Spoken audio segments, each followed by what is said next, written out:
সফলতা কি শুধু ভাগ্যের ব্যাপার, নাকি এর পেছনে লুকিয়ে আছে অন্য কোনো রহস্য?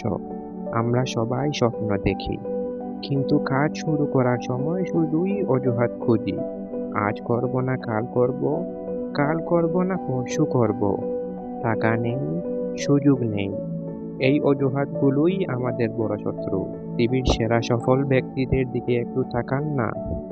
তারা শূন্য থেকে শুরু করেছিলেন, তাদেরও ছিল ভয়, কিন্তু তারা কখনো দমে যাননি।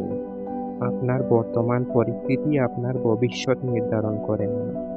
আপনার আজকের নেওয়া সিদ্ধান্তটাই নির্ধারণ করবে আপনার ভবিষ্যৎ।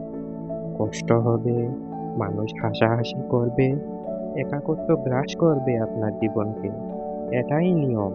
কিন্তু পাহাড়ের চূড়ার ওঠার আনন্দ শুধু তারাই পাবে যারা খাড়া রাস্তা পার করার সাহস দেখাবে। নিজেকে গড়ার লড়াইটা আপনার একা। আজই শপথ নিন, কালকের আপনি যেন আজকের চেয়ে উন্নত হন। দেখা হবে বিজয়ে।